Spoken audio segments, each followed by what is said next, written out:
Good morning everyone, welcome to my YouTube channel. So today po ay Friday.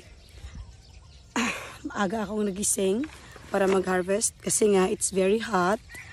At kailangan talaga you have to do your daily activities early in the morning. Kasi tingnan nyo naman po, hindi pa po 6 o'clock. Pero ganyan na ang panahon. Init po kasi. Dito sa amin sa Iloilo talagang mainit. Kaya it's good to wake up early, do your daily activities maaga pa, at kapag medyo mainit na, syempre, pasok ka na sa bahay at hindi na magbilad sa araw. Pero it works for us kasi hindi naman po ako chopper, o hindi po ako construction worker, or vendor, or delivery person. Sila po talaga yung nagwo-work na bilad sa araw. Kaya mag-ingat po tayong lahat. If you have nothing or no businesses to do sa mainit na araw, wag po kayo lumabas ng bahay. Be safe po.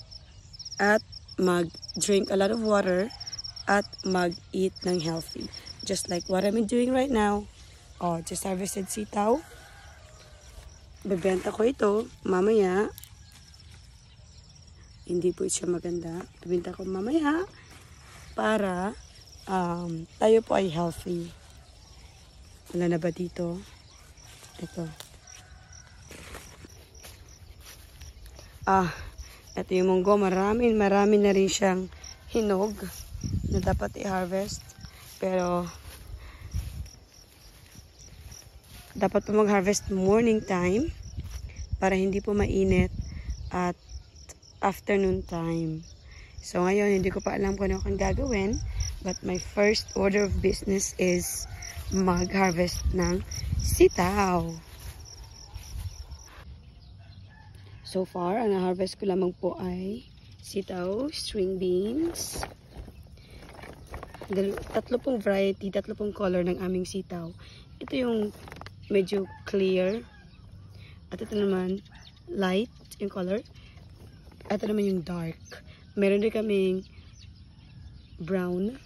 maroon, pero hindi ko muna ina-harvest kasi gagawin naming binhi. We also have this, another kind of sitaw, and yung aming pipino. These cucumber come in different sizes. Pero cucumber pa rin po yan. Actually, medyo, old na ito, mature enough.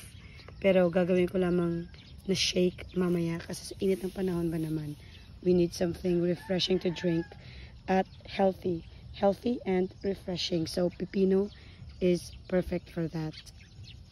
Punta na po tayo dun sa kangkong.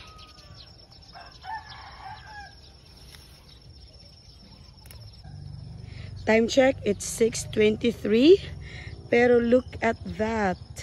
Grabe si Mr. Sun, early to come.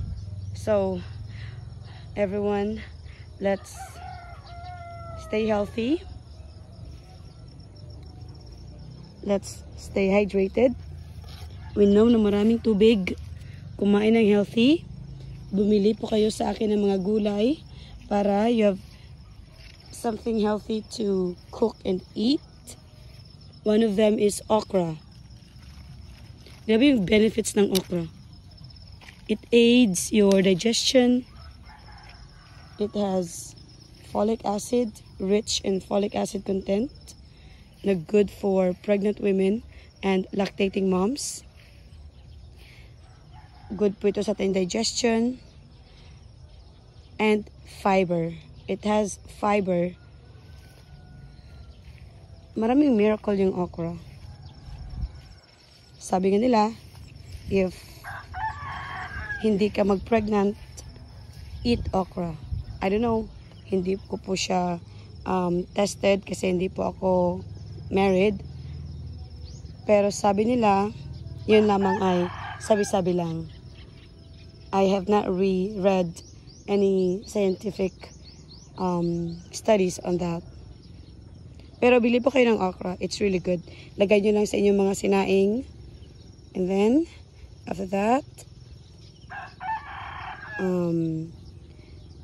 prepare soy sauce. Ang ginagawa ko po ay mix soy sauce and a little bit of brown sugar. Ang sarap. Yung iba, soy sauce and vinegar. Depende po sa inyong taste bud.